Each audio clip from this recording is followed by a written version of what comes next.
Even this is inaccurate. In the law on operational and investigative activity, not only is there no article about exercises, the word is not even mentioned. So the operation in Ryazan was clearly carried out on some other basis. I've been sitting here and I don't believe these fairy tales I've been hearing from the FSB. I'm an old military man too, retired with the rank of head of staff of an entire military unit. Do you know how many exercises I held in 28 years in the service? And now, no one will believe you, or believe in that sealed bag, or those files with all your papers and analyses. No one will believe you. The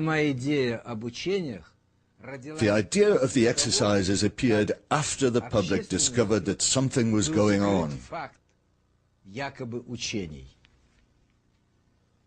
Exercises have to be announced in advance because the public is involved with them.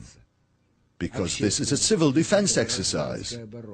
I'm certain there weren't any civil defense exercises going on. If there had been an exercise, they would have presented us with mountains of paperwork signed by the top brass at the FSB. The fact is that this paperwork doesn't exist, because if it existed, they would have shown it to us. This proves, of course, that it wasn't an exercise. Apart from all that, in a country where bombs are already going off everywhere, where several apartment blocks have already been blown up, nobody with any common sense would hold exercises that were so similar to what happened in Moscow. Nobody would organize exercises in a country where a war was already going on. Remember that the NTV program was broadcast before the new president began tightening the screws, and the residents of Ryazan openly mocked the exercise version of events.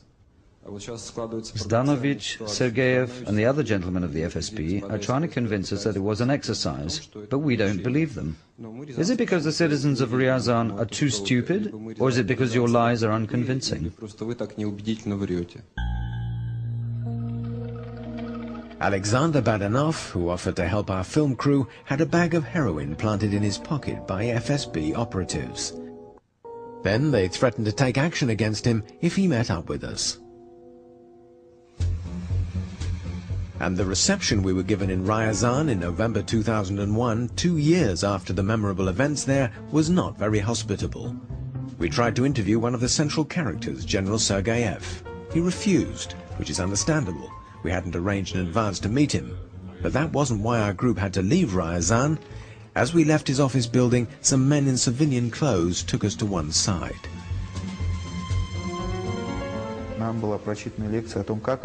They give us a long-winded lecture on how the streets of Ryazan are unsafe,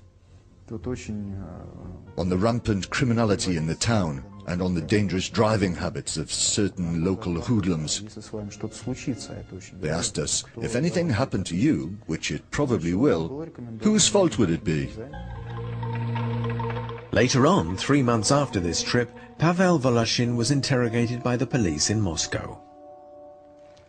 The only citizen of Ryazan who was not too afraid to be interviewed was Viktor Lazinsky. And that might have been because after what happened he was forced to emigrate to the USA. As the president of the Ryazan branch of the Helsinki Monitoring Group, he was given an unambiguous warning by the local FSB. It was obvious they were simply going to kill me. A local FSB agent would just go up to a down-and-out in the square and tell him, "You see that guy with the beard, buying cucumbers at the greengrocers? He's bothering my wife. I'll give you a bottle of vodka and a packet of cash if you bash him on the head in a dark alley one night." Unfortunately, that's how the secret services have been doing their business for the past 5 years.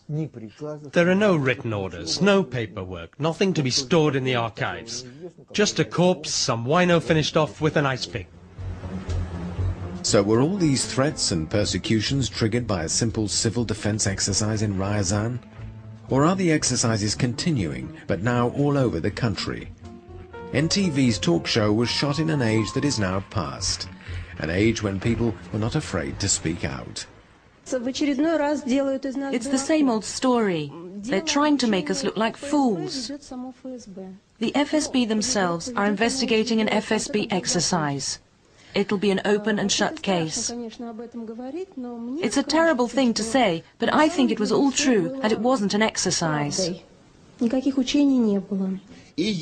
I don't understand why we allow ourselves to be led by the nose by these people. They're just trying to clean the filth off their uniform coats, but they're covered in filth underneath anyway. Who had the right to organize this operation? An operation involving civilians. Who had the right? Who gave the orders? Who had the right to give such orders? The President. Who else? Citizens may only be involved in exercises with their consent. Otherwise, no matter who took the decision, it's yet another infringement of the law. Let's just imagine that real explosives were planted and it was a real attempt at provocation in order to increase tension in the Caucasus and so on and so forth. Do we have any guarantee that we would have been given an accurate reply that the public would find convincing to the question of what had happened? I suspect, unfortunately, that we wouldn't. There's no secret about it. When the inquiry's over, you'll be able to ask all the questions you want, either yourselves or through a lawyer. And if you don't trust the security service, we'll answer to the public prosecutor. One more falsehood. After the broadcast, the citizens of Ryazan tried in vain to bring an action against the FSB. They got nowhere.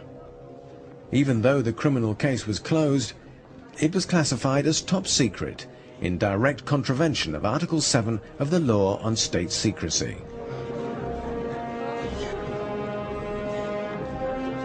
This makes it illegal to classify as secret information on events which threaten the health and safety of the general public.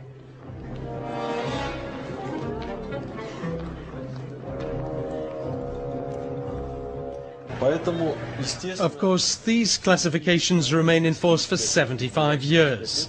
So I don't think we're likely to learn what really happened for at least 75 years. The Russian parliament could intervene and see to it that the truth was known. That is why on the 18th of March 2000, two Yabloko party MPs, Yuri Shukoshikin and Sergei Ivanenko, demanded an inquiry into the revelations in the Novaya Gazeta newspaper. It was a fairly innocuous request.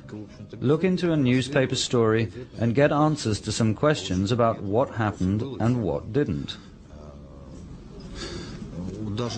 Even this attempt met with violent rejection because it was seen, and rightly so, as an attempt at civil control over Secret Service activity.